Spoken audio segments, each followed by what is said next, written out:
Okay. Good evening, everyone, and welcome back to in-person meetings. It's kind of nice to do this after many, many months of the online stuff. So, first order of business is to close your pecuniary interest and general nature thereof. Yeah, I have a couple, please. Go ahead, Mark. Item D1 and D2, the Candy Drain and the Simpson Drain. So noted. The minutes from September the 2nd, was there any errors or omissions? Seeing none, mover and seconder for those minutes, please. I'll move. Moved by Cerna, seconder Moore, all in favor? Hands up. We don't have to say yesterday. Okay, carried.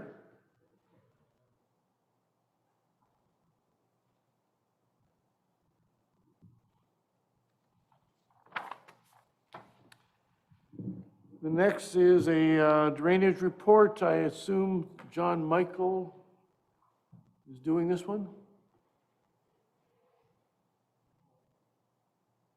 There he is. Hi, John Michael. I think you're muted. Can you hear me now? Very faint. You might have to turn your volume up. Okay. Can you hear me now?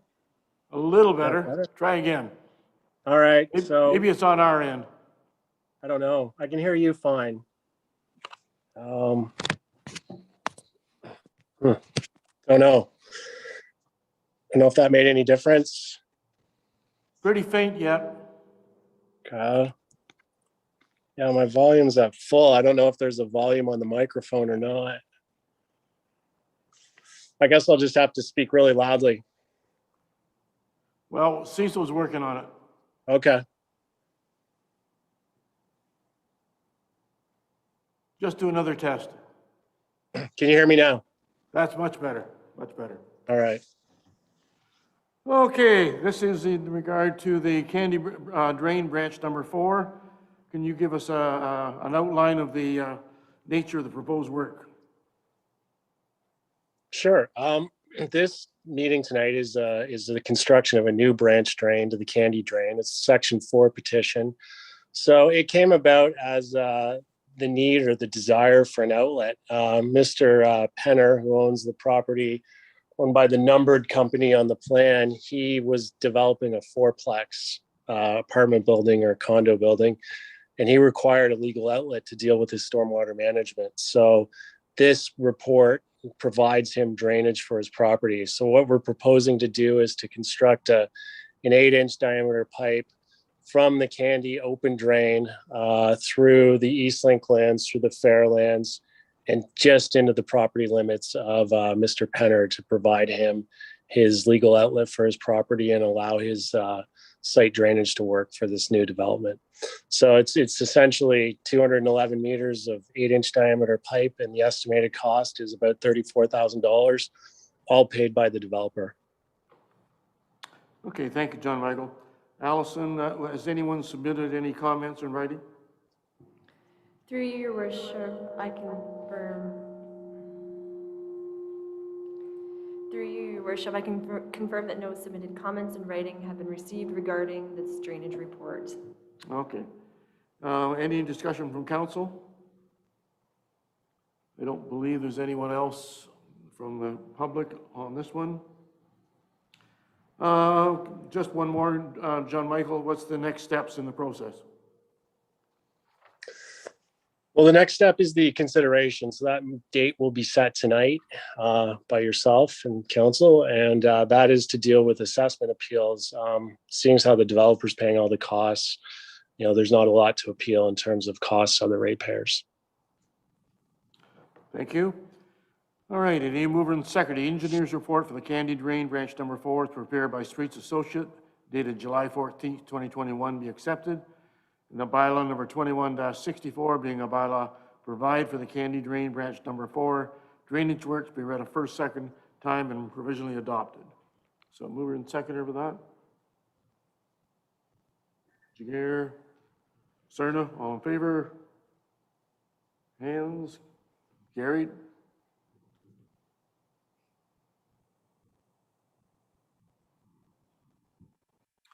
And mover and second, the quarter revision for the Candy Drain Branch Number 4 be scheduled to be held on October 21st, 2021 at 7:30. Mover and seconder. Jagger, Lewis, all in favor? Carried.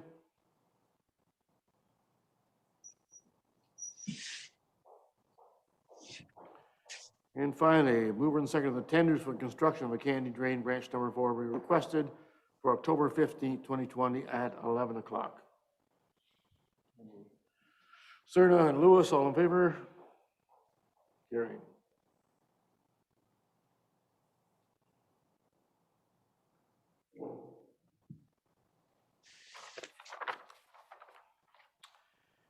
And I'm assuming you're doing the Simpson drain as well, John Michael? Actually, Your Worship, George Verakin in my office, he's doing that. So I believe he's on this call. Yes, good evening. Can you hear me?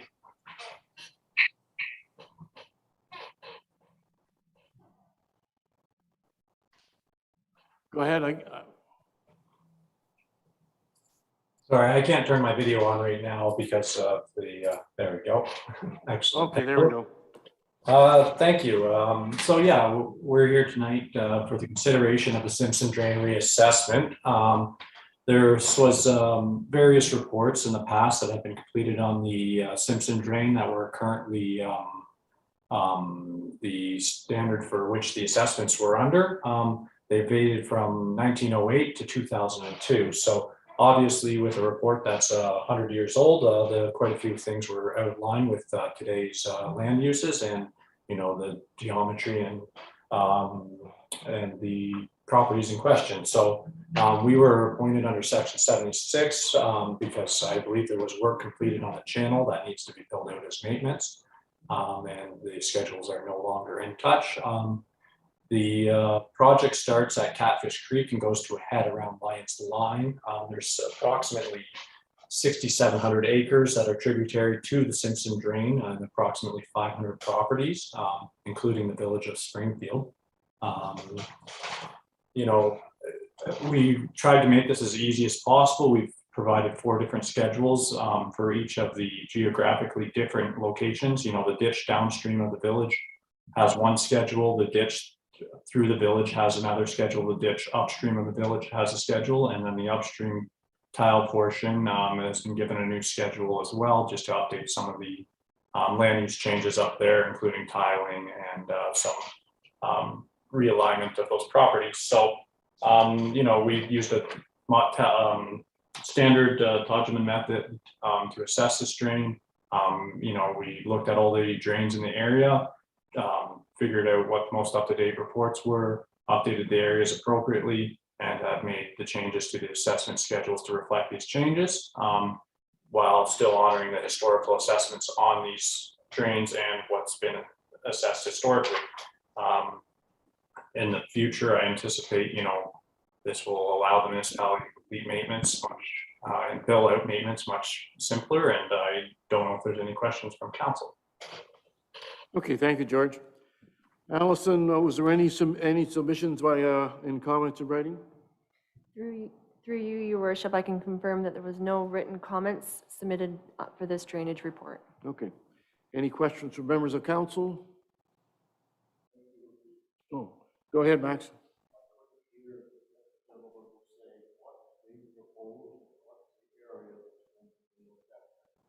Could you just repeat that, George?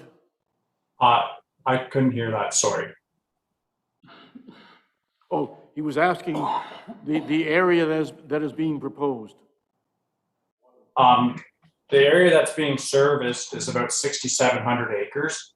You know, the areas are all been serviced historically by the Simpson Drain. We've just updated it a little bit based on the drainage reports in the area, which way the water is going, which way the water has been tiled, and we've looked a little bit at some LiDAR data to confirm some of the watershed and areas of concern. But there's approximately 6,700 acres. Like I said, it goes from Lions Line west to Springfield, all the way through Springfield and down to Catfish Creek. So, you know, there's approximately 5 concessions there across 15 lots approximately. that are serviced. And he also wanted to know what, Councillor Moore wanted to know what work was being proposed as well. This is just a reassessment, so there's no work being proposed under this report. There was some work, which was clearing and grubbing, I believe, completed on the drain recently, which is going to be assessed under this report. It's not large dollars, I think under $10,000. I don't have the exact numbers in front of me. And at this time, there is no work being proposed by this report itself. Is that okay, Max? Well, he said there's 6,700 acres that are involved, and there's no real work being done other than there's been a little brushing, which is probably under $1,000. Yeah, okay. Okay, thank you, George. Yeah, thank you. Any other questions from council? George, can you give us the next steps in the process? Yeah, since this is a reassessment report under 76, it needs a quarter revision date, which just follows the standard quarter revision procedures as a section 478 drain would. Okay, thank you. Mover and seconder, engineer's report for the Simpson Drain Reassessment 2021, prepared by Streets Associates and dated June 18th, 2021, be accepted. Bylaw number 21-65 being a bylaw to provide for the Simpson Drain Reassessment 2021 drainage works be read a first and second time and provisionally adopted. Moved by Moore, seconder. Lewis, all in favor? Jess, are you in favor? Okay, carried.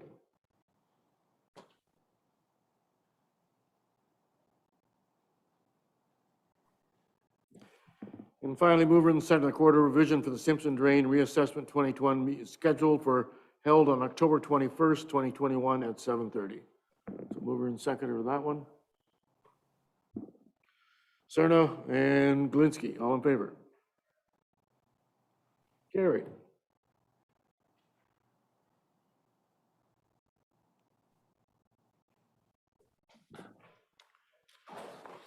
Max, if your volume is not coming in really good, there's a one with a plus sign on it, which I think will increase your volume.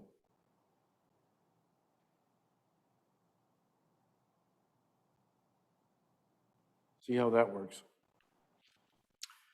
Okay, next we have a presentation by Laura Sherwood. Is Laura, there she is. I've talked to Laura several times in regard to the hospice, and welcome, Laura. Thank you. I'm excited to be here to provide a little bit of an update for everyone on the Hospice of Elgin project. Am I able to share some slides this evening with everyone? Is that a possibility? If technology works, we'll be more than happy to accommodate. Excellent. Let's give it a go. We'll see if I can pull it up. I think we've got the green light here. It looks like you guys can see my slides. We're good. Wonderful. I'm just going to start that. There we go. So thank you again for having me share a bit more information about the Hospice of Elgin project.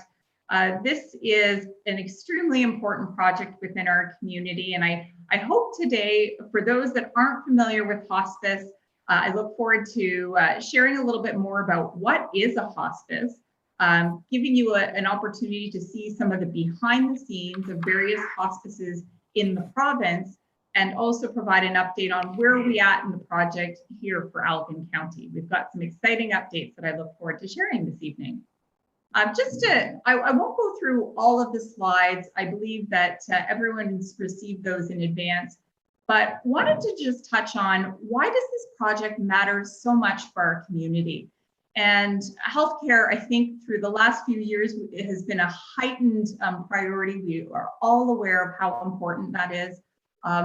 Death and dying is something that we are universally connected on, whether we are going to experience the loss of a loved one as individuals, but also our own death. And so knowing that in Elgin County, there is no hospice, we're actually the only region in Southwestern Ontario without a hospice and an aging demographic, there's a significant need in our community, and our hospital doesn't have any dedicated palliative beds. So we know the need is significant. And so hospice is one option to support individuals and families in our communities at the end of life. Hospice, as I had mentioned, is both a place and type of care. It really is about providing wraparound care for the individual, but also the family at an extremely difficult time. And so hospice is about managing pain and symptoms, having that expert physician care that are dedicated to supporting you, but also it's about the care that is that wraparound support. So everything from that psychosocial, spiritual care that's needed both for patient and the family members as well. What's really important that I find most people are surprised about is hospice is a facility that we are looking to build, so a healthcare facility. It has the underpinnings of essentially a home-like environment, but it is not just a place where we hope people will come to. In fact, the majority of people that will receive care through hospice actually access care in the home and in the community.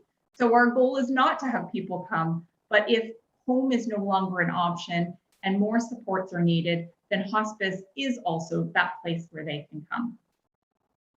So the vision for Hospice of Elgin is beyond just beds. We know that having a place for people to come and access care in that 24/7 environment is important.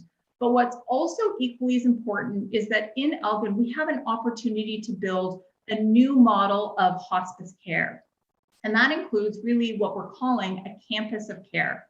So the hospice will be an anchoring point for that care, but the goal is to provide services that get pushed out into the community. Everything from grief and bereavement support, but also providing things like the palliative care clinic, which will allow people to come into hospice, get good pain and symptom management, and then go home. The clinic is also a really important part because then the caregiver can also get resources and support when their loved one is accessing the clinic care.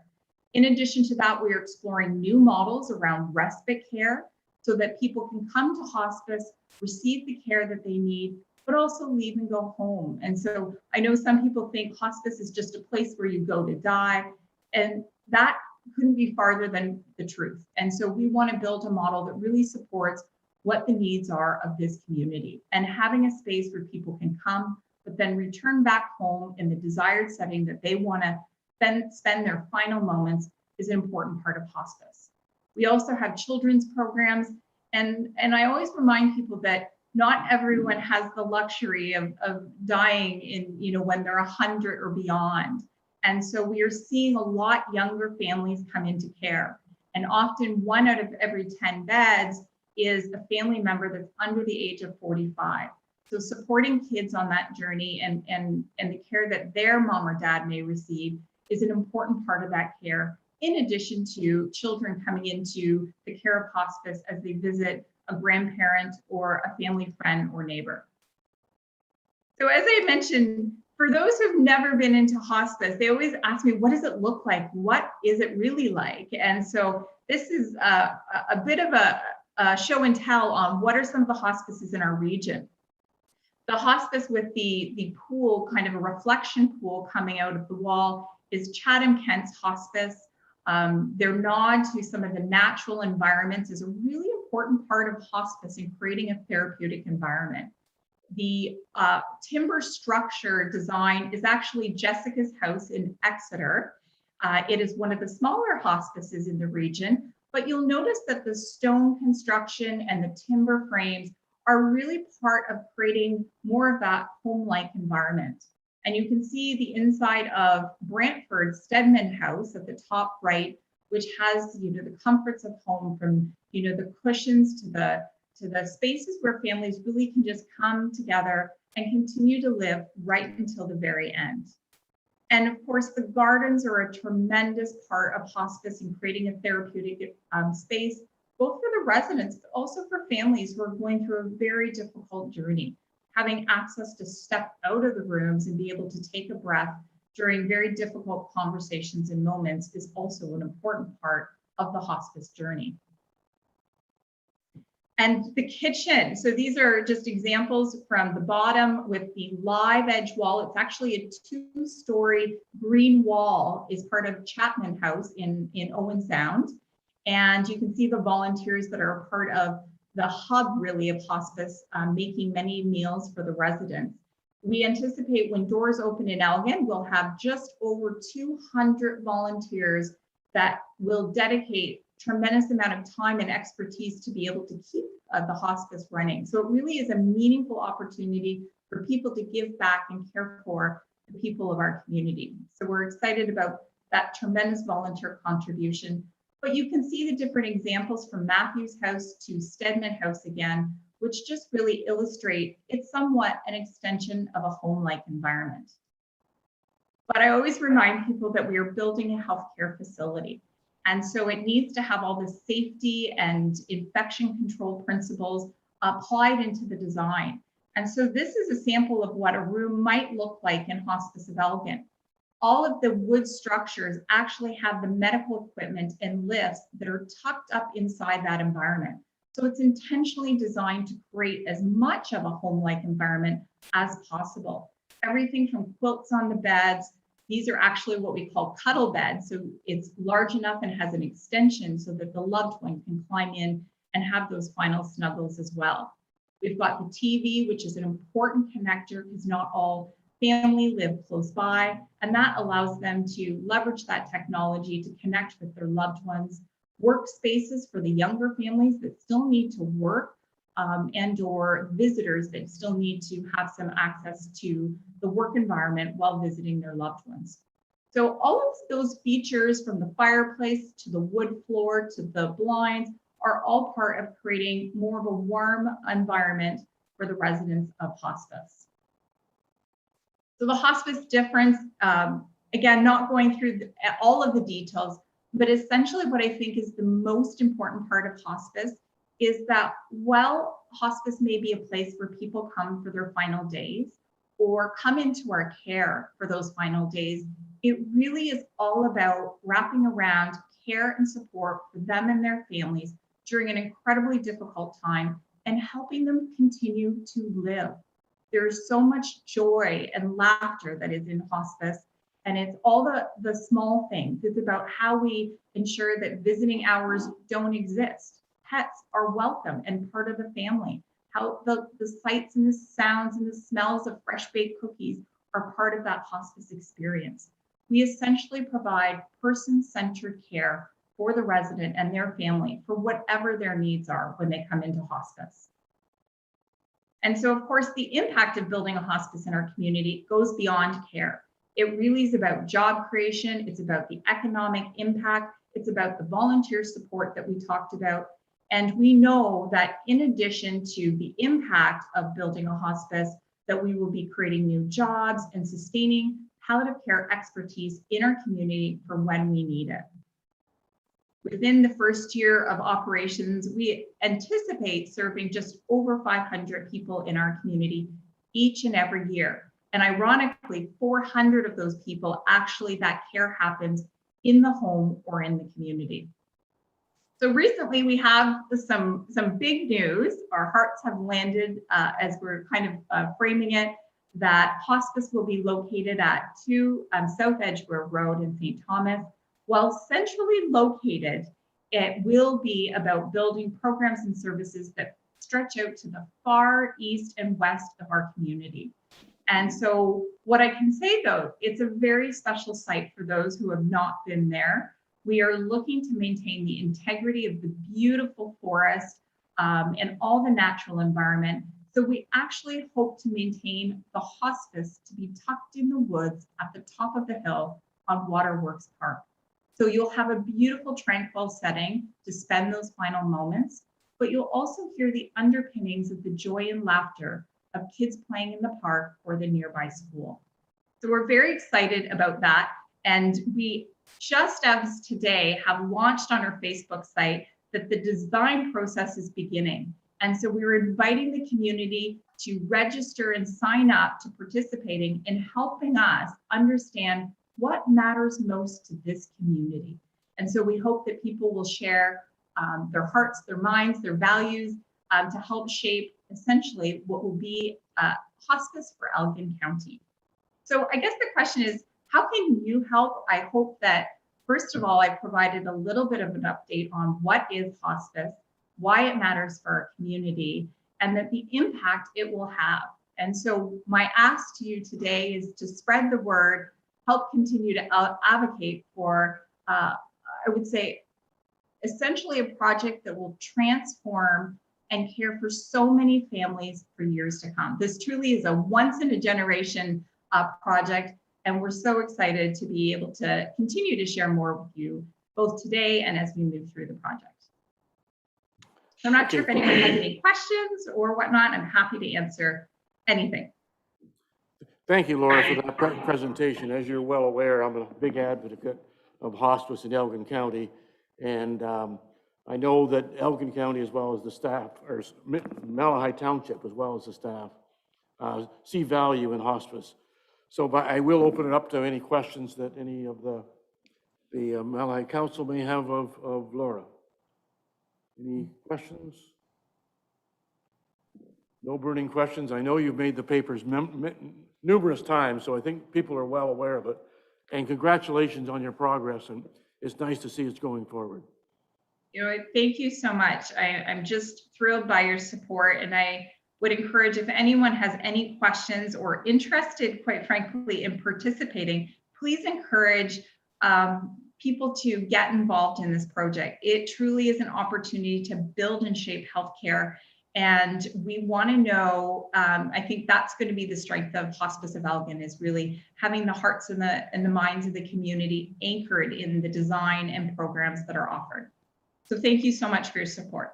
Okay, thank you, Laura. Take care. Have a good evening. Good night. Mover and seconder, presentation from Laura Sherwood of Hospice of Elgin. Presentation related to the building at Hospice for Elgin County be received. Moved by Moore, second by Widner. All in favor? Carried.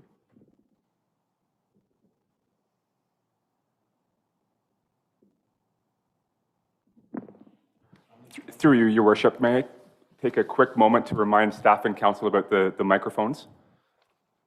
Oh, yes. Yeah, so just for our staff and everyone in this room, if we're not using our microphones, those on YouTube cannot hear anything that we're speaking to. So there is a button when you opt to speak, the button here that's outlined in white, the little individual there, just make sure we press that before we speak, and that way everyone online and on Zoom knows that it's ourselves speaking. So nothing further to add.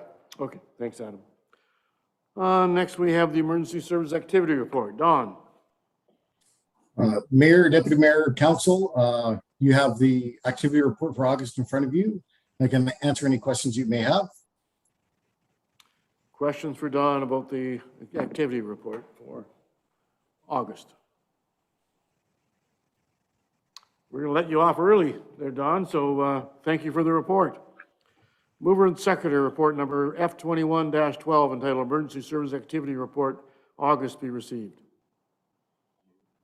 Moved by Cerna, seconder Jaguar, all in favor? Jess, are you in favor? Carried. Well, I can't see on my screen, so I got to look over all these heads.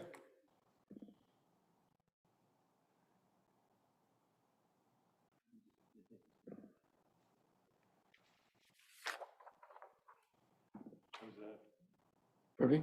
How's that? That's, well, I can, provided Scotty leans forward, I can see chest now. That's great. Adam, are you doing the next one? Yes, I am. Thanks, Your Worship. So the county does have a staff member there. Fire training officer is a certified community emergency management coordinator. That service is available to local municipalities such as Malahide in the event that we need such service. We have a new director of emergency services / fire chief starting early in October. Staff believe that to allow that individual to settle into the role, it would be a good opportunity to utilize the services of the county until the end of 2022 to let the individual settle in. So unless there's any questions of my report, there's nothing further to add.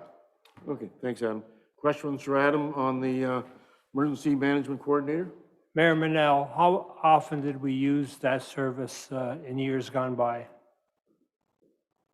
And secondly, what is the cost to Malahide for this service?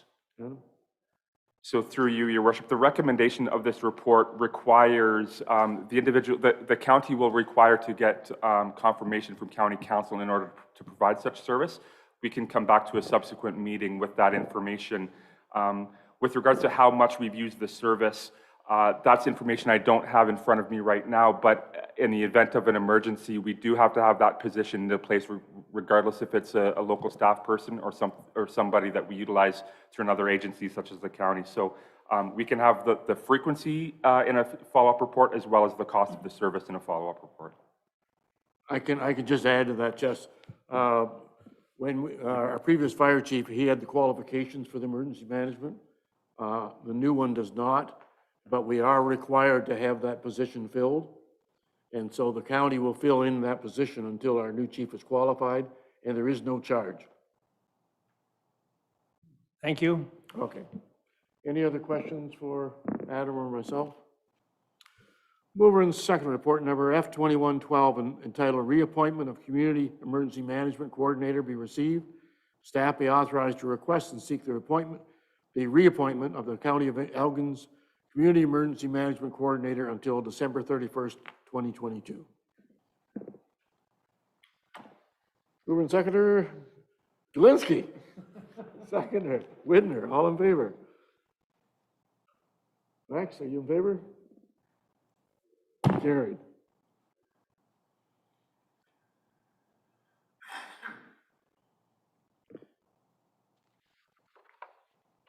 For the last 18 months, we've been so familiar in saying yay or nay, but now we got to put our hands up. Okay, Allison, are you doing the next one? I am. Through you, Your Worship, this is a standard annual report that is required to set council dates for the following year. There wasn't a need this year to change any of those dates in 2022 due to statutory holidays or anything like that and how they fell. Once again, this year we have scheduled one meeting for the month of August. There is a recommendation for the meeting time to start at 7 p.m. instead of the standard 7:30 for the reasons set out in the report. I would be pleased to answer any questions if there are any. Okay, thank you, Allison. I know that we've moved it to 7:30 to accommodate some people that were working, and is there any issues on moving it from 7:30 to 7 o'clock? Mayor Manel, I have a comment, if I may. Go ahead, Jess. I see no reason to moving it to 7 o'clock. All of us work, and it takes time to get ready and come here. 7:30 is a much better time. And the second item is the one I bring up every year. I'm opposed to having just one meeting in August. We're appointed to be at these meetings, and therefore we should not be cutting them out. However, like this year, when there weren't enough items, there is a possibility of canceling. So therefore, I feel that it should be on the schedule, and then if need be to cancel, then we should be able to do it. Thank you. Okay, thanks, Jess. So I've got one for 7:30. Scott, what's your opinion?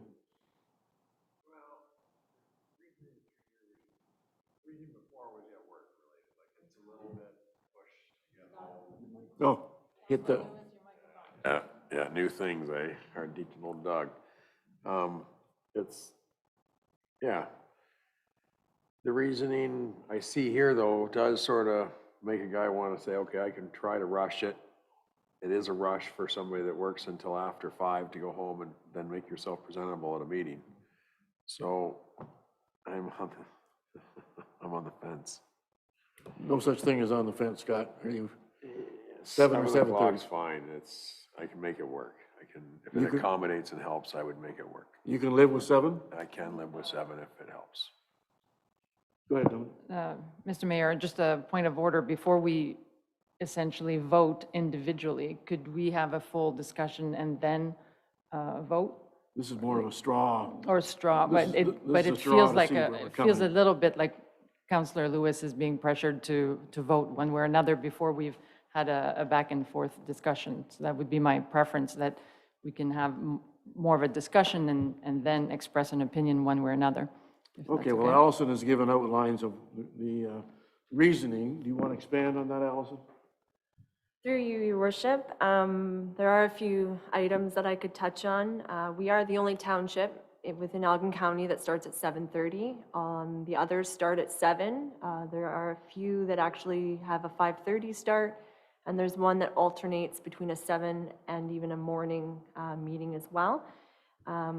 Committee meetings do start at 7 when you have them, as well as in previous years, before my time here at Malahide, there were some councilors or some council meetings that started at 7 p.m. and then would switch to 7:30, depending on the months and the seasons for farmers and such. And there was no concerns from the public, I've been told, at that point with those changes. Okay, questions for Allison? We want to have a discussion. Go ahead, Donnie. Thank you, Mr. Mayor. So my comment would be that between the preference of council, the preference of staff, or the preference of the public, I think it should be the public that prevails, because the staff and council are here to serve the public. And I don't believe we have actual data on what the public's preference is. There's a bit of speculation in the report about perhaps it would be easier, 7 o'clock would be easier to watch the council meeting online, but I don't know that that's a fact. Like primetime TV starts at 8 o'clock, and there's a reason for that, because that's the prime time that people are available to watch something.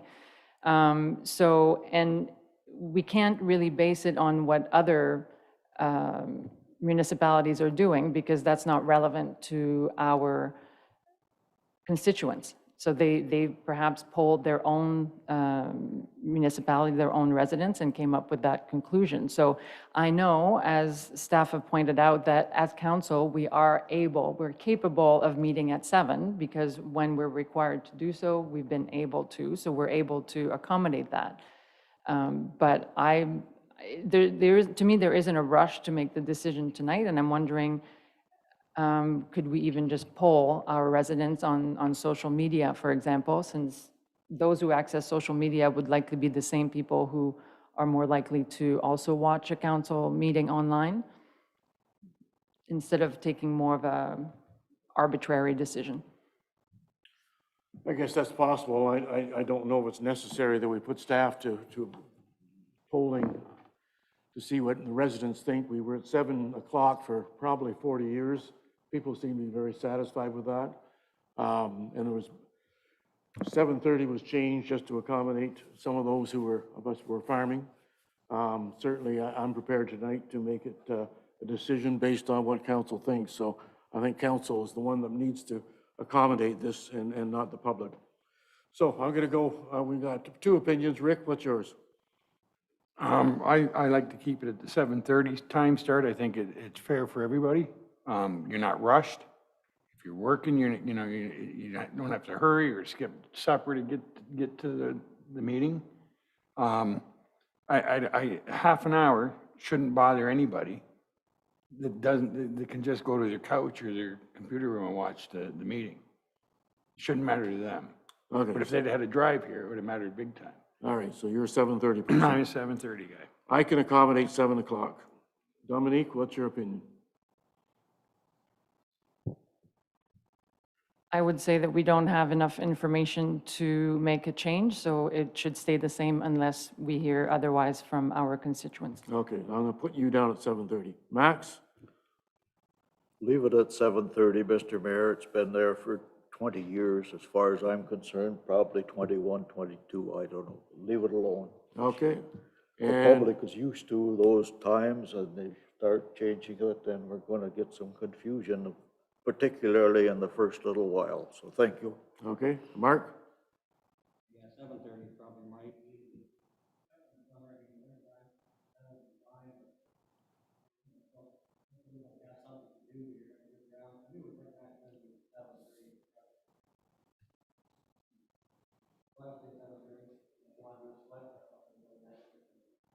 Okay, so we'll take the schedule with the exception of the amendment that it will be 7:30 instead of 7 o'clock. Everyone pleased with that? Mover and seconder report number clerk 2101 entitled 2022 council meeting schedule be received. The attached schedule of regular council meetings dates for the 2022 calendar be approved. Municipal staff be requested to post such a schedule on a municipal website. Mover and seconder, Serta and Lewis, all in favor? Opposed? Carried.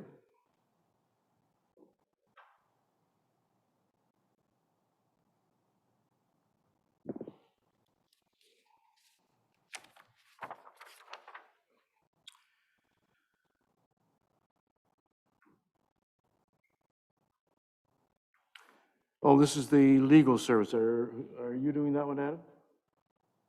Or is Allison? We'll let Allison start, and if there's any questions, I can also weigh in. Okay.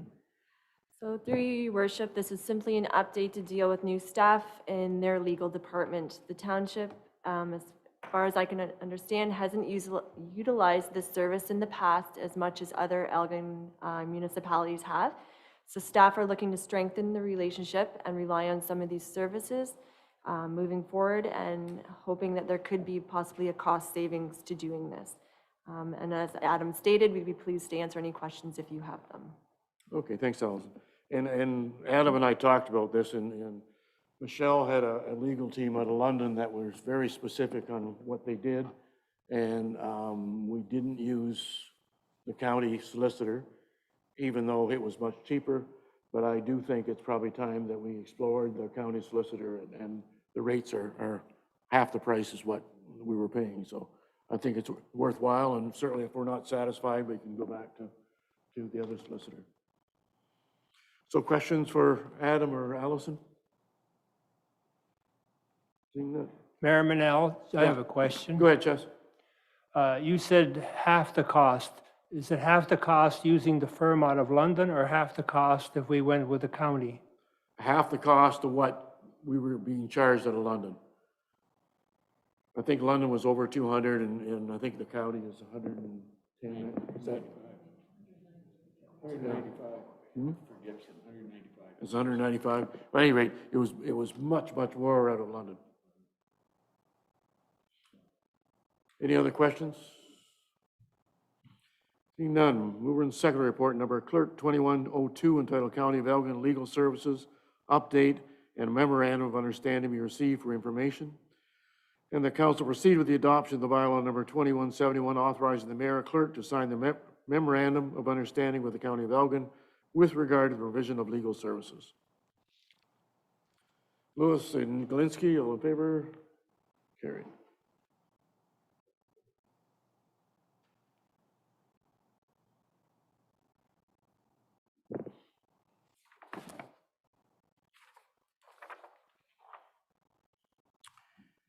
And this is in the broadband. Cecil, are you going to do this one? Thank you, Your Worship. Good evening, Council. I won't go into detail with the report, but I'll essentially paraphrase. In August this year, I approached you and asked about producing an RFP to see if we could rescue and produce a communication tower solution for the municipality. I engaged 3 different local vendors who have the ability to do this, and between some verbal discussions and review of the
do have some options, there are some precedents set, but at this point, the council's discretion would be how you want them to proceed. If there's any questions, feel free to ask. Thank you. Okay, actually, Cecil, we've got, there'll be two motions here. One, we have to rescind the request for the RFP because there's not enough information. But to keep this going forward, what's your recommendation? Through your worship, basically twofold, or two options. One would be, let's maybe what the untitled codes of what the county is looking at doing currently and see if there's any potential partnership with the county itself and whatever solution they might end up coming up with. But at the same time, keep our minds open, keep our abreast of if a third party were to approach us to see if they can partner with us. Maybe they can approach us and ask us what they're looking for, what can the municipality include, as long as it's beneficial to both parties, the municipality and the third party provider. We would come back to council and look to pursue that farther. But at this point, as opposed to us maybe going out and engaging, we have an open invitation and see if anybody responds, while also keeping an open relationship with the county's broadband committee and what they're working on currently. Okay. So Allison, this is actually a separate motion. So have you got something?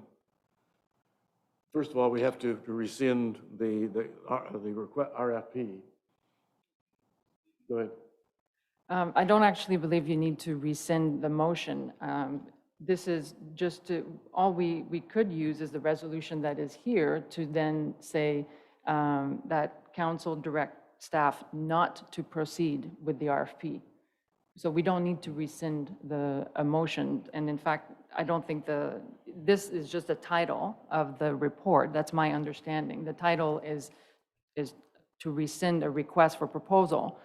But we don't need to rescind our previous motion. No. Right? So we just pass the resolution as is. You're correct. The title is rescind for request. Right. But the motion is that we not proceed with the RFP. Any questions on the first motion? Go ahead. Or maybe it's a comment on both motions. But yes, I would say it won't be a surprise, but I would say this is a smart decision. There's no doubt there's still an issue of connectivity we need to address, but I'm of the opinion that there are other ways to do that, and it's smart when we stay in our lane. You know, if there's a housing strategy, we don't turn around and build houses. We make a smart official plan, we attract developers, we make sure we have e-permitting, so we make, you know, building in Malahide easy, and so developers want to come here. So I think it's the same idea. There's an internet high-speed shortage. So what we should do is make it super easy and accessible and inviting and attractive for ISPs. And we have to understand that a lot of the funding, whether it's provincial and federal, like all these grants, they don't go to municipalities for the most part. They go to ISPs. And then it's up to ISPs to decide where they're going to put proposal. So we have to do, where we could be spending our energy is talking, as you've started doing, as Elgin County started doing, is talking and building relationships with all of the ISPs, so we can say, pick me, pick Malahide on your next proposal, on your next grant, because that's how it works behind the scenes. So I think there's lots we can do within our lane of, and I see later tonight we have a resolution to review our policy for ISPs on, you know, road allowance or like permits, and that's exactly the kind of stuff that's smart and strategic. So I will move I don't know if you want to do them in one, but both resolutions. I'd be Yeah, I prepared think to it's move. two resolutions, really. Okay. One, we have to stop the RFP, and then we have to have another one. Allison's wordsmithing this as we speak on Cecil's recommendation. So, And if I may, just for the record, it's because officially the committee and the county is a connectivity committee. It's not the broadband committee. So just because, you know, the bylaws and the county would not recognize that there is a broadband committee. So just for the record, I'm sure our resolution is aligned with that. okay. Moved by Jagger, seconder for this project to cancel the RFP. Lewis. And the council directs staff not to proceed with the issuance of a request for proposal for design and construction and communication tower at designated municipal locations. So moved by Jagger, second by Lewis, all in favor?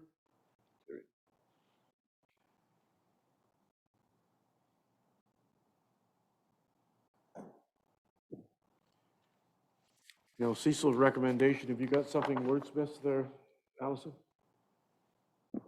Through your worship, just that staff be directed to explore other options for opportunities in the future as that staff be directed to explore other options for opportunities in the future for broadband services within Malahide. Is that satisfactory, Cecil? Okay. Mover and seconder for that recommendation. Serta and Lewis, all in favor? Carried. And Adam, are you doing the Yes, I am. Thank you, Your Worship. So the province has announced some legislation with regards to mandatory vaccination and vaccine passports.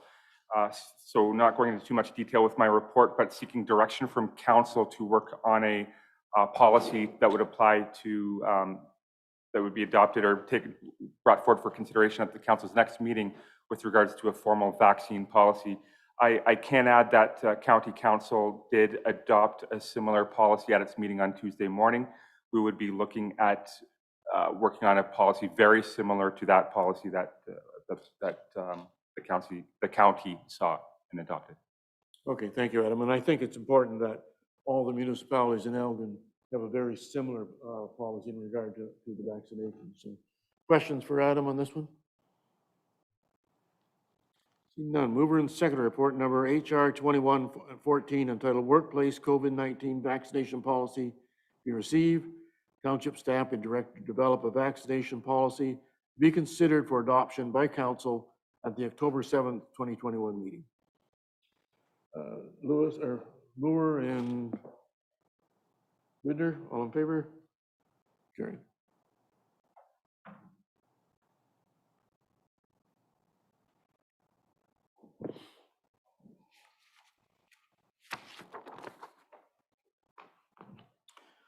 Next we have reports from committees and outside boards. One from the Long Point. Any questions or comments? Mover and second to receive and file then, please. Lewis and Glinski, all in favor? Carried.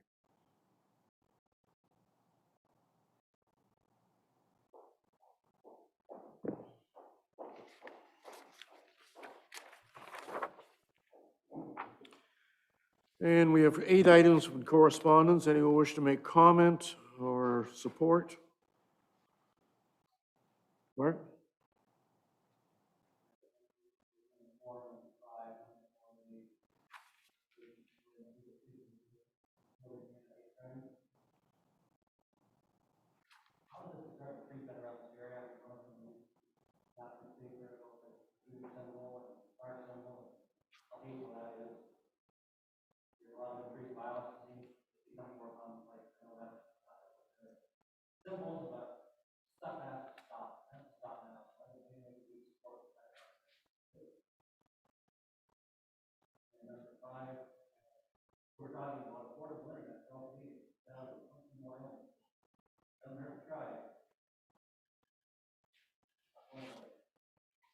Okay, Mark suggesting support number 4 and 5. Anything else? All right, so we're supporting number 4 and 5 and receiving file the balance. So mover and seconder for that one, please.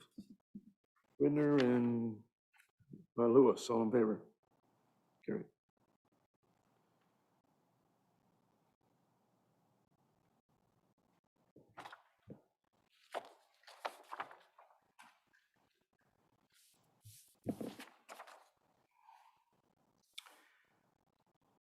Any other business?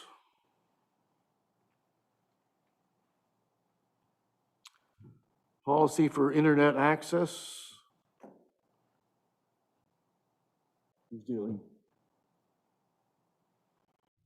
Through you, your worship, that just came from the last meeting that we made a resolution to bring forward on this meeting. It was a discussion that was had. Oh, okay, all right. And we have safety concerns on John Wise line. Yes, we will for both of those new business items that were discussed last time. Okay. All right, mover and seconder, the municipal staff be directed to review and align township policies regarding internet access with the county of Elgin and neighboring municipalities, policies to facilitate internet projects. Jer and Lewis, all in favor? Carried.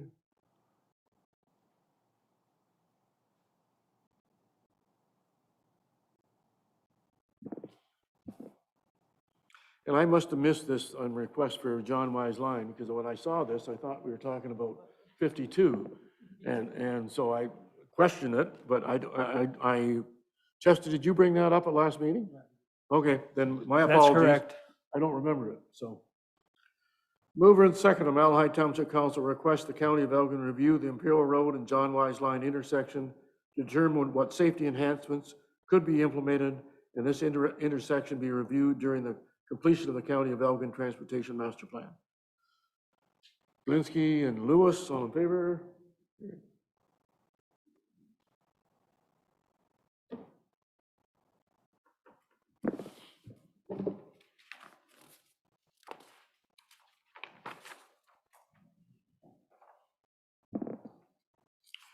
And bylaws, mover and seconder, bylaw number 21-71 being a bylaw to authorize the memorandum of understanding with the County of Elgin for the provision of legal services. We go to first, second, third reading, properly signed and sealed. Mover and seconder, Blinsky and Serna, all in favor?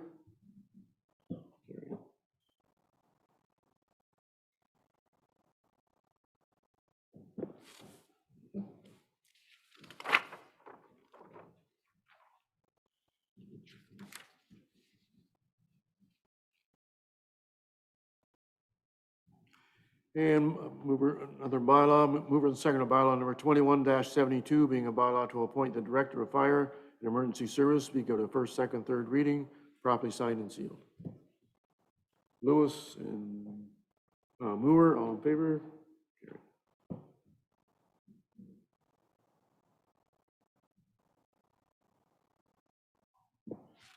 That's October 12th? Is that when Jeff is starting? October 4th, I believe. October 4th, good. Good. Okay, we're doing very well there, folks. I know. There's nothing for closed session. Okay, mover and seconder. Bylaw number 21-70 being confirmatory bylaw, be given a first, second, third reading, properly signed and sealed. Who's Lewis and Serna, all in favor? Opposed, carried.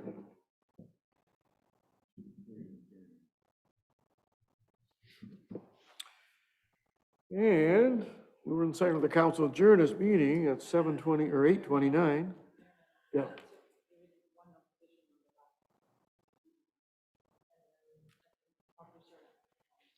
Oh, go ahead, Rick, sorry. Thank you. First of all, I just want to point out it's not even 8:30 yet. Okay, so that half an hour earlier start doesn't really mean anything because it's not even 8:30. The second thing was I just wanted to remind everybody of what's happening next Monday and to make sure they get their ass off the couch and go and vote because it's very important. There's a lot of screaming and hooting and hollering going on. We've set records already for advanced polling. So everybody should be involved in this. So I'm not going to tell you how to vote because nobody listens to me anyway. But get out and make sure that you exercise that right. Okay? Thank you. I agree with you wholeheartedly, Rick.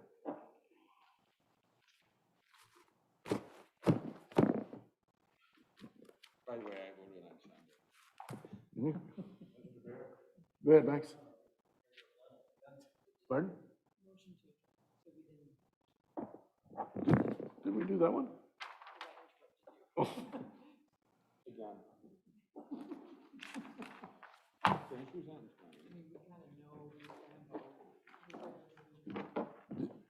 Mover and seconder, council adjourn this meeting at 8:29 to meet again on October 7th, 2021 at 7:30.